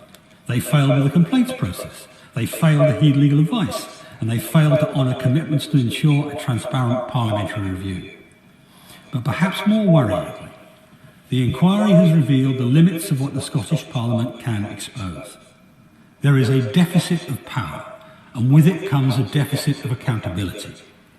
At very least, I ask the Minister today to consider an amendment to the 1998 Act to deliver separation of powers to Scotland, something I believe, Madam Deputy Which is correct, that's the correct thing to do. That's exactly the right thing to do. Speaker, the previous Justice Minister, the Honourable Member for East Lothian, has written to Hamza useless. our Justice Committee about already.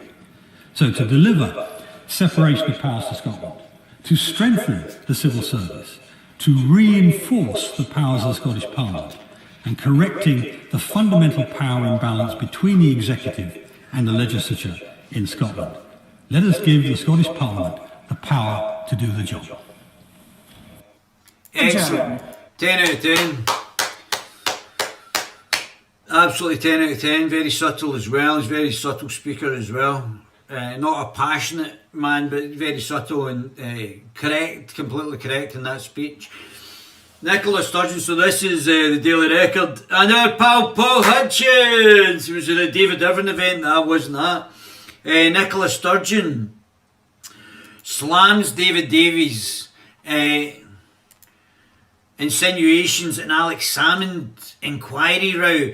A Tory MP last night used parliamentary privilege to claim First Minister knew about allegations against his predecessor at a much earlier stage than she admitted.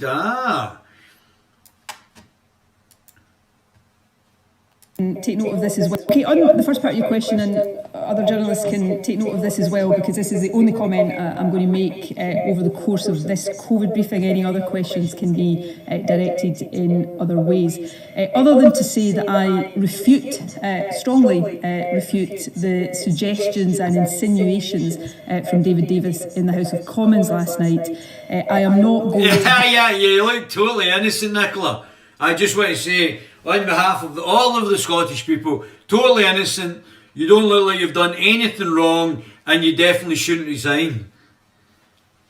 Yeah, and I've got a bridge to sell you. Have this COVID briefing sidetracked by the latest Yeah, well, you were slagging off Alex Salmond saying, oh, he wasn't found criminally guilty, but I still think he did things that were inappropriate. At your last COVID briefing, you seemed to quite happy to use your wee platform there to destroy Alex Salmond, eh? installment of Alex Salmond's conspiracy theory, and that's just... Oh, it's Alex Salmond's conspiracy theory. Everybody thinks it's the conspiracy now, Nicola, with an IQ over 100. Every one of us thinks it's not a conspiracy. It's only you who don't think it's a conspiracy. And we all think you should resign.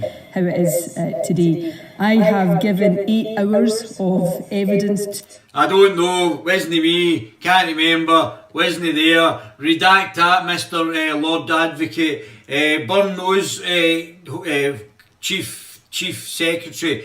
Don't take that mission, stack the committee. It wasn't me, I don't know, don't tell us who the underlying victims were that had to be fished for in these from the text messages, or your husband saying that you should get up another victim to open up a front down in London. Oh no, it's definitely not a conspiracy. It looks totally above board and kosher. To the parliamentary committee looking into this, they are now able to assess all of the evidence. They haven't redacted, burnt, withheld, not taken notes for, fished for, and just blatantly lied to the Scottish people. Taken, including, I'm sure, the evidence they have in relation to the suggestions and claims made by David Davis last night. They have a job of work to do now. I'm going to allow them to do that job of work, and in the meantime... Because I think I've covered my ass. I think I've completely covered my ass on the back of this one. But what it does, it shows what a tin pot dictator you actually are. It doesn't matter, even if you get past this, Nicola, you are finished. Job, which for the moment is leading this COVID briefing, because I'm pretty sure most of the people watching right now want to hear about the COVID situation. So I'll make that comment, and that is all I am saying in the course of this. Yeah, but all you'll be saying full stop very soon. Don't you worry about that, hen. So, Nicola Sturgeon has rejected. Let me see what you guys are saying. How can she refute it? She can, Marion, she can. Cranky will send Bumser round in a minute to wag a finger. Aye. Here we go. Play the sympathy card. He sat for 8 hours, and who actually watches these awful COVID briefings? I know who would waste your time in that. No one expects the lefty woke journalists. Yeah. SNP. Where corrupt, but it's still the Tories' fault. It is the Tories' fault. Well done, that's correct. It is the Tories' fault. Laugh like she's going to allow them. What a control freak. Ah, exactly. Nicola Sturgeon has rejected claims by the Tory MP that she knew of complaints against Alex Salmond earlier than she previously told Holyrood. The First Minister hit out at David Davies' insinuations that suggest that they were part of a conspiracy peddled by Salmond. Yeah, it doesn't look dodgy at all, does it? Doesn't look anything conspiratorial. Sturgeon government is subject of an inquiry by Holyrood Committee over mishandlings of misconduct complaints against Salmond when he was First Minister. Now, she's going to be found innocent of all of this because of our massive cover-up and burnings, but we all know what's happened. You might be able to fool yourself, but it's too much in the public domain to actually befool the populace. And they're cleverer than you, collectively, Nicola. Salmond took the government to court, and it was agreed that interim probe which destroyed her friendship with Salmond, has been unlawful. A key issue under the microscope is when Sturgeon first learned of the complaints against her predecessor in 2018. She told the Parliament that Salmond himself told her at a meeting on the 2nd of April of that year. She later said she had forgotten about the meeting days earlier, and Salmond, former Chief of Staff Jeff Aberdeen, she later said she had forgotten about the meeting days earlier with Salmond's former Chief of Staff Jeff Aberdeen, at which it's claimed she was informed about the investigation. An investigation at Westminster last night, former Brexit Minister Davies used parliamentary privilege to make a series of claims about the unlawful probe. The Hatton Price and Howden MP claimed to have Holton Price and Howden MP claimed to have communications that show the First Minister's Chief of Staff, Liz Lloyd, her Nicola Sturgeon's closest aide, Liz Lloyd would just be going off doing things by herself, was not just aware of the complaints against Salmond, but was interfering in the process. Yeah. No, it's definitely not a conspiracy. Definitely not. Davies said, "I have it on good authority that there exists from the 6th of February 2018 an exchange of messages between civil servants." We all need to see these. Judith McKinnon and Barbara Allison suggesting the First Minister's Chief of Staff is interfering in the complaints procedure against Alex Salmond. The investigations officer complains, I quote, "Liz, interference very bad." I assume that means very bad, says David Davies. If true, that suggests that the Chief of Staff had knowledge of the Salmond case in February, not in April, as she had claimed under oath. The First Minister, I don't know if that's jail time or perjury. That'll be perjury. So that's jail time for Liz Lloyd. I wonder if she'll take the derry for Nicola Sturgeon. The First Minister also tied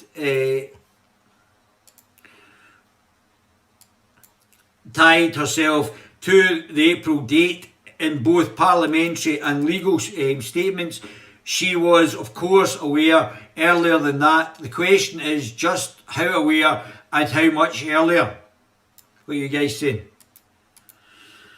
Yeah, interfering under orders, Little Merkel. Yeah, that's it. She's going to allow them. What a control freak. SNP were corrupt, but it's still the Tories' fault. Yeah. The Scottish Government last night denied the claims that Sturgeon was asking directly about the matter at her COVID briefings. So the Scottish Government last night denied the claims, and Sturgeon was asked directly about the matter at her COVID briefing today.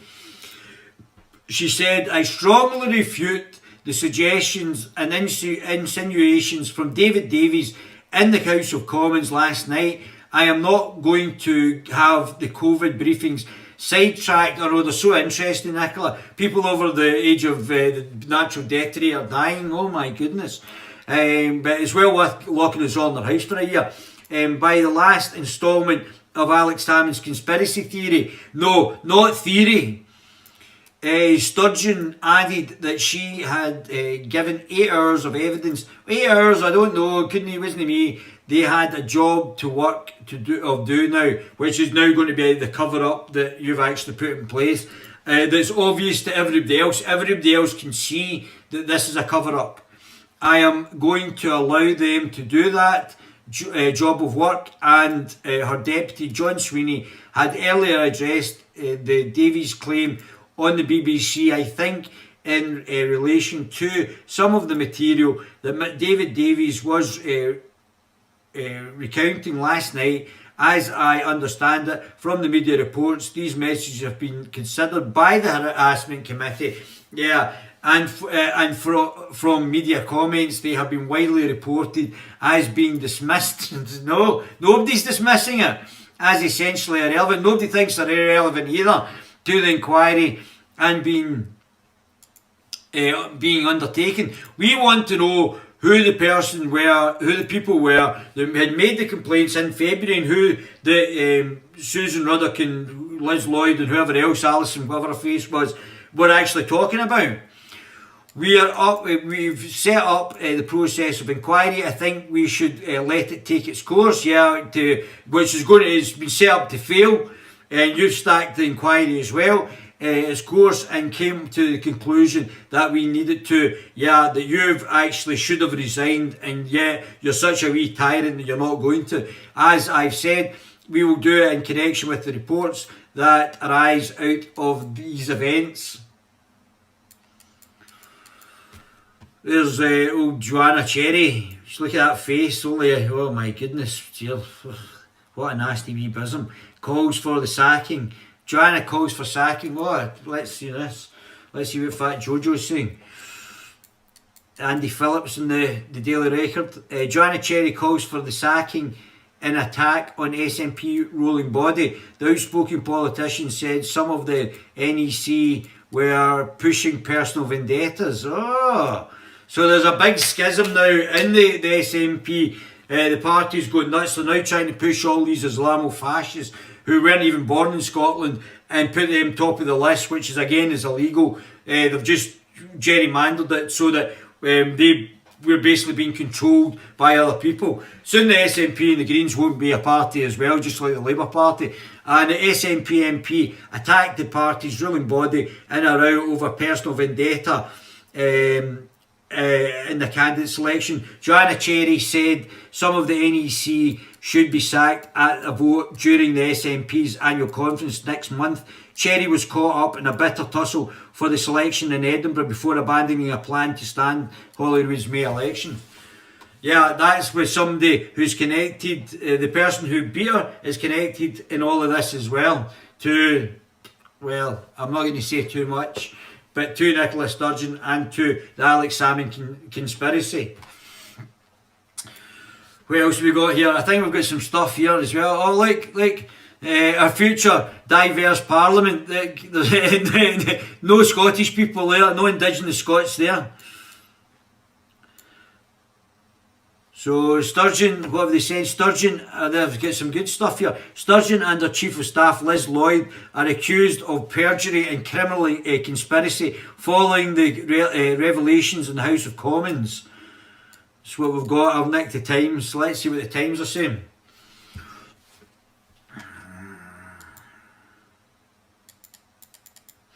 Text message pile pressure on Nicola Sturgeon over Alex Salmond. There's Liz Lloyd there. Odd looking creature. Looks like another lesbian. 2 lesbians potentially, allegedly. Statements suggest that Liz Lloyd left and interfered in the Alex Salmond investigation. A former Tory cabinet minister used parliamentary privilege dramatically last night to read out texts that he claims show Nicola Sturgeon, Chief of Staff, interfered in the government investigation into Alex Salmond's alleged sexual misconduct. David Davies made the statement about Liz Lloyd in the Commons and also cast doubt on Sturgeon's account of when she first learned of the allegations against Alex Salmond, her former mentor and close friend. The First Minister told the Scottish Parliament 3 times that she had learnt of the complaints against Salmond on the 2nd of April 2018, and although she later conceded that she had forgotten an earlier meeting in March, Davies' material brought the date forward again on the 6th of February. Don't know what else that says. Let's see what else we've got here. Some sexy stuff. SNP deny... Oh, here we go. This is sexy. Let's see what that guy said. Who's that? Ian. I suspect they have not wanted the story to break at a bad time, so went public at a time of their choosing. Of course, when the story broke, a bland "we can't comment on an ongoing police inquiries" would suffice. The hell happened there? Again in the Times, Tom Eden. Sorry, who was that? I don't know who that last person was in the Times. Sorry for not reading out your name. Very disrespectful. So, SNP defy police chief's advice not to go public with Alex Salmond claims. So, the police said, do not go public. Liz Lloyd went public, I think it was Liz Lloyd that went to the press allegedly. And Scotland's Chief Constable warned the SNP government against going public about investigations of Alex Salmond. A witness statement released by the Crown Office has confirmed. A Police Scotland detective chief superintendent said that they and the Chief Constable Ian Livingston both voiced concerns about the government's plan to announce that they were allegations of sexual harassment against the former First Minister before officers had investigated the claims. The extract of the witness statement was released after the Holyrood inquiry into the government's unlawful investigation of Salmond used powers in the Scotland Act to demand the Crown Office release evidence. It also confirms the Crown agent David Harvey offered to give the police a copy of the findings of the government's whatever it is after that. Oh my goodness, come on! Oh, there you go. Tory ex-minister claims evidence Sturgeon aid meddling in Salmond. There's the Scottish Libertarian Party, there's the manifesto, have a wee look at that, guys. Oh, there's the two gay guys, Ian McSquirter, we like Ian McSquirter. Ian McGuirter, SNP won't lose the election, but it's losing the plot. Yeah, that's right. By Ian McSquirter, he's a columnist in the Herald. In November 2017, the SNP's Children's Minister, Mark MacDonald, resigned after sending a couple of risky texts to female colleagues. When you like to read my texts, he lost his career, his seats, and became suicidal as a recried in his emotional parliamentary apology. It has now emerged that around the same time Mr MacDonald fell on his sword. Accusations of more serious sexual misdemeanours by senior... Oh my goodness, they're just able to make all these sexual allegations and get covered up by senior SNP figures in Westminster were being handled behind the scenes, discreet veil of anonymity. The gay mafia from Nicola Sturgeon, the alleged lesbian, covering up a gay friend here. What's his name? Chubby Cheeks, Patrick Grady. So Nicola Sturgeon's covering his allegations up, but throwing Alex Salmond to the wolves, making up internal legal things that will charge Alex Salmond, committee rules that will charge Alex Salmond, yet covering up our gay friend here who's sexually abusing heterosexual guys, being allegedly gay himself. This is all allegations just now. But Nicholas, it just shows you Nicola Sturgeon covering up for one and throwing another under the bus. I have no instead knowledge of the affair of former SNP Chief Whip in Westminster, Patrick Grady, who has resigned over allegations that he groped a male partner, party workers 4 years ago. It's reported that he apologises to at least one of them, but nothing further happened. According to the Sunday Post, Nicola Sturgeon was told about Grady's allegations by Alex Salmond in one of these meetings in 2018, but yet she did nothing. Which she has memory issues. Yeah, she's got dementia. Remember I covered it? Oh, I can't remember, wasn't it me? It's a big boy, he did it and ran away. What else we got in the Twitter? So we've got some young lady who wasn't born here, who how to punish Humza Yousaf for his anti-free speech bill. He is not on the SNP list for Glasgow. This means that if he loses the Glasgow Pollock seat, come on Pollock, get him out, he will be out of Holyrood. This is doable and is a goal in which we must commit. Get Humza the heave, get Humza out is another hashtag. The candidate for BAME, there'll be too many BAME people in if all these people get elected. a new inclusive policy. No, what they've done is they've gerrymandered the actual system to that's now going to be potentially challengeable in court, because these people have just been put to the front of the queue, and this has been totally undemocratic by the Scottish National Party. They've just been put to the front of the queue just for the sake of being put to the front of the queue. Let's have a look at this fella. This is great, this guy. I love this guy. Don't know who this guy is. He should get a medal.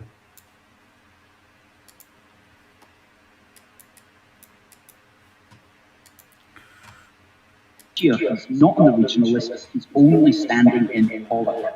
That means if he loses his Glasgow Pollock seat, then he will be out of Parliament. So this is our campaign. We're going to give Humza the key. We're going to get Humza out, and we're going to ensure that he gets punished. He gets metaphorically spanked on his little bottom for doing this. Come on, Pollock! Okay, we are going to take that man and spank his bottom and say, don't you ever do that again. It's time you grew up and you got a proper job, okay? And what kind of proper job becomes again? Anyway, you see, he's one of these guys who's basically unemployable, right? He's unemployable.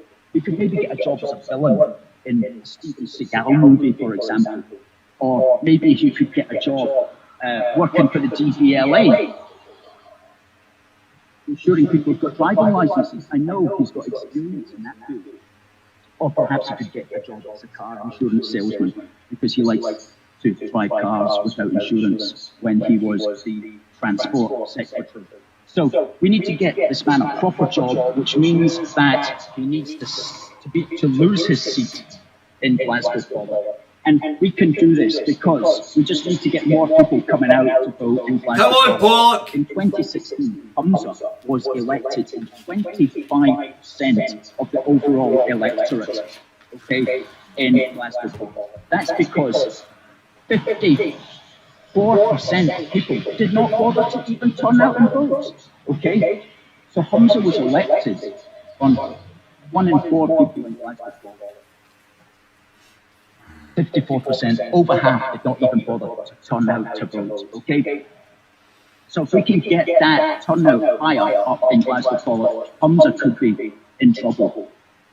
Also, the other reason that, the other two reasons that he got elected in 2016 was because at that time, the SNP were riding away Crest. He was riding the Crest popularity that the SNP was enjoying back in 2016. But don't forget that the hate speech bills, although we're blaming Humza useless, because he is useless, don't forget that it came from James Wolfe. These hate speech bill came from James Wolfe, which I think must have came from Wee Nippy as well. So although Humza's taking the dairy, I reckon it was Nicola Sturgeon, James Wolfe, and then to Humza useless. And thirdly, nobody knew who he actually was. Yeah, and what the SNP have now done is put up a whole bunch of other people at the head of the regional list that we don't know who these people are. One's an Islamofascist from Nigeria, who in Nigeria they're kidnapping Christian children. Muslims are kidnapping Christian children and turn them into sex slaves, forced conversions in Nigeria. And so if we can get that, and then she's just all of a sudden got the top of the list. So we'd have a completely disproportionate number of Muslims in the Scottish Parliament. What else has this guy got? Oh, here we go. This is one I want to see. This is where.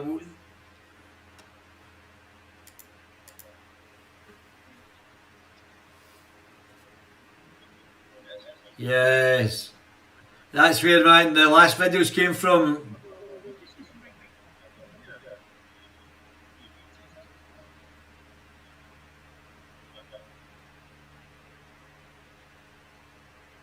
okay, we've got, sorry, we were here February, yes, in this exact spot, there was about 18 of us. Yeah, and okay, so we've been asked to take this down. I want a copy of it. In normal times, it's a different issue, but so moment. Increasingly authoritarian for me, Nippy, isn't it? No, it's okay. Put it down. Just. No, it's okay. Got it.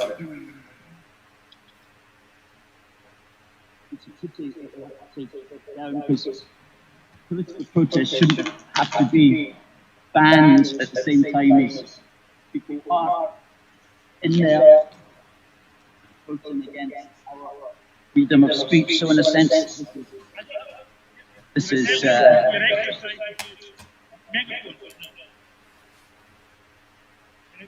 not allowed to use megaphones either, apparently.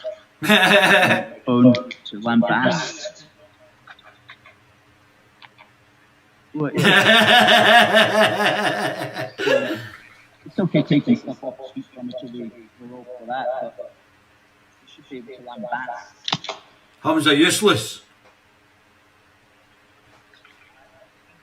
You should be able to lambast. Okay, right, thanks, bye. Okay, of speech.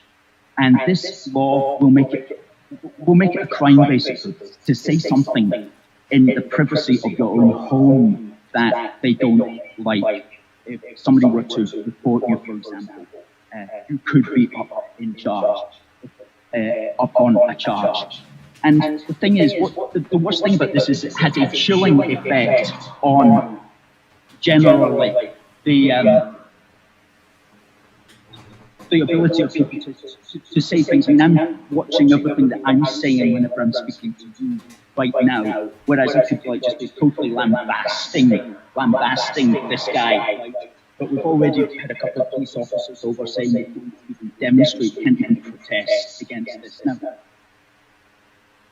I've said it before and I'll say it again. The right to make laws should go hand in hand with the right to protest peacefully those laws. I'll just let you talk. I'm going to powder my nose. I'll be back in a minute. Okay.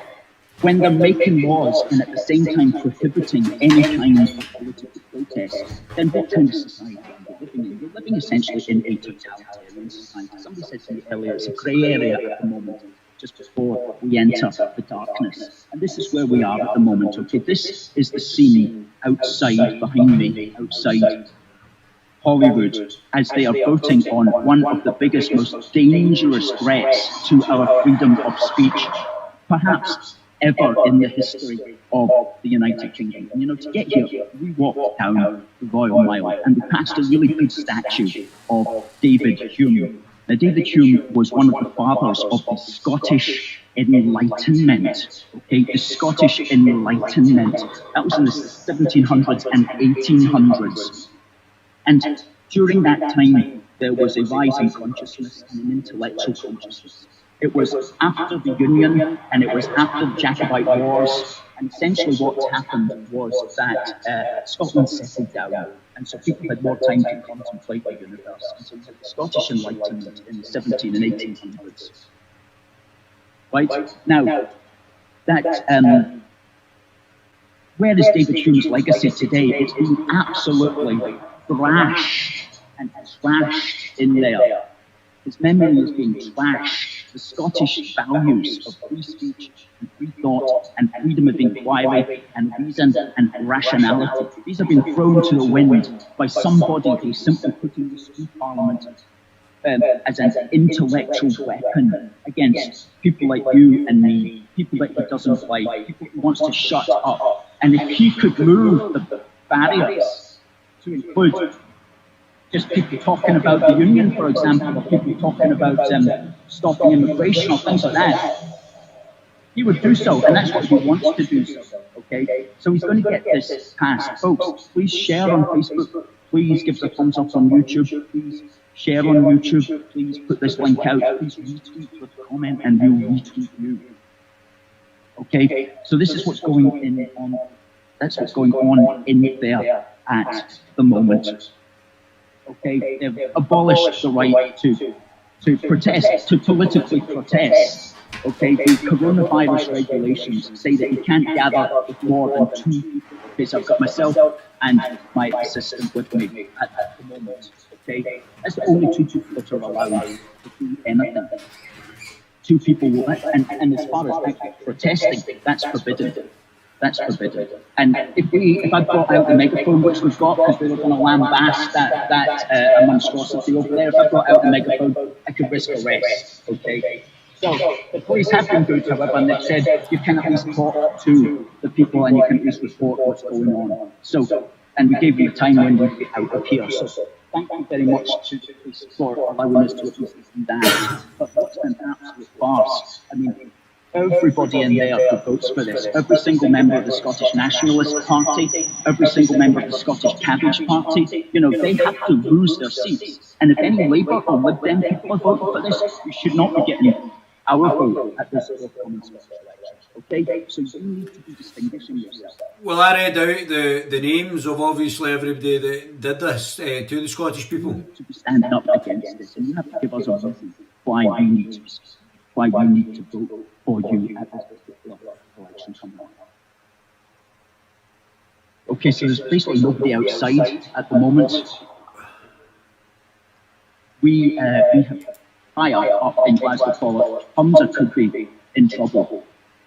Also, the other reason that the other 2 reasons that he got elected in 2016 was because at that time, the SNP were riding away crest. He was, you know, and he called me a monkey. I'm offended. Unemployable.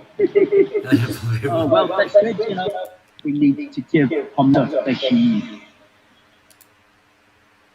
Yeah, well, there you go, guys. And I think definitely subscribe to this guy, Alistair, Force for Good. So, yeah. Little Mermaid, yeah, interfering under orders, yeah. Yeah, Little Mermaid, even her back sign knows she's lying, yeah. Jim going cranky, what evidence does the Spectator hold? The Spectator published the full unredacted, and I've actually done it, and you can actually read it on the Guerilla TV channel and on YouTube. She's one of the Glasgow girls' refugees, yeah.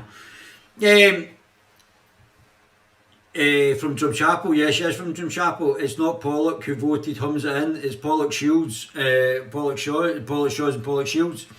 Yeah, but there's enough people who would not be voting for him. So that's certainly something that has to be looked at as well. There's enough people there in Pollock probably to vote him out. As the guy said, 53% didn't vote, so 54% didn't vote. So let's see if there's anything else that I need to cover in this as well. The Spectator, a deficit of power and accountability. For the past few months, Scotland has been transfixed. Let's see what this Fat Andy's saying.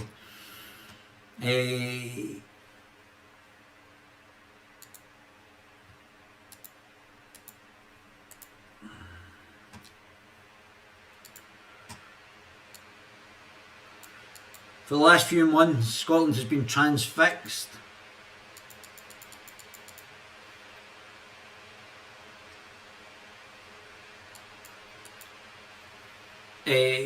Very good, aye. By the Holyrood inquiry seeking the truth of what went wrong with the investigations into the former First Minister Alex Salmond. The inquiry is investigating matters of the most serious kind, serious for the proposed handling of the sexual harassment complaints in Scotland, serious for accountability of those in positions of power, including the Scottish Government's Permanent Secretary and its Lord Advocate, and serious if the former First Minister claims hold any water for the future of the present First Minister's administration of Scotland. These matters are unquestionably something that should properly be dealt with in Holyrood, but Holyrood has great difficulty exposing what went on because there's no separation there. The inquiry has come up again, endless impediments. But we're open and transparent in its efforts to fulfil its remit. These difficulties have been traced back to the Scotland Act 1998, in which the British government of the day and the House decided to devolve powers to the Scottish Parliament, but failed to do it properly. These failures were broadly on three fronts. First, the House failed to guarantee separation of powers in Scotland. We have known for centuries that separation of powers is a fundamental function of democracy, yet in Scotland, the Lord Advocate both leads the prosecution service and serves as the Scottish Cabinet. This leaves him conflicted and compromised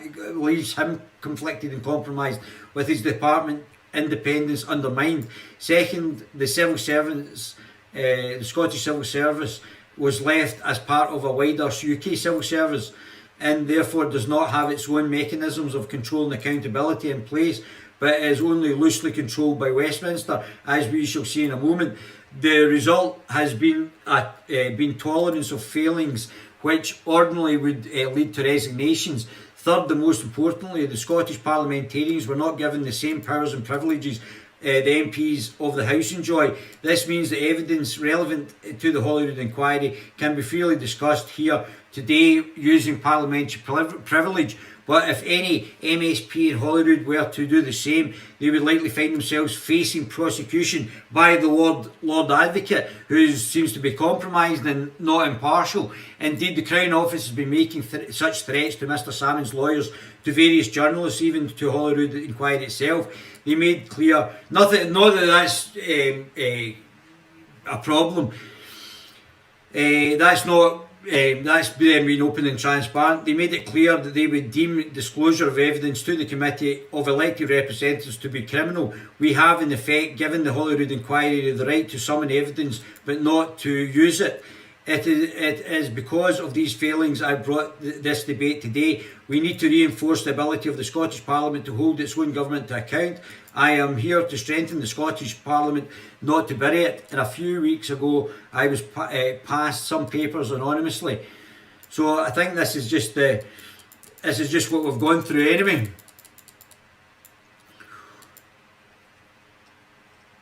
Davis bombshell leak. Spells trouble. This is Alex Macy. Davis bombshell spells trouble for Nicola Sturgeon.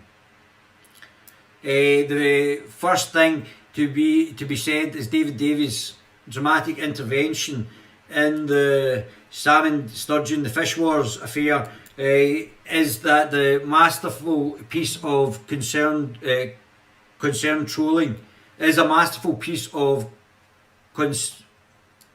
concerned trolling. The second thing is to be said is that this does not matter. Davies speaking armoured by parliamentary privilege reveals information passed to him by a whistleblower that has hitherto been kept secret. On the face of it, there are very good reasons to explain why the SNP and the Scottish Government will wish to keep it that way.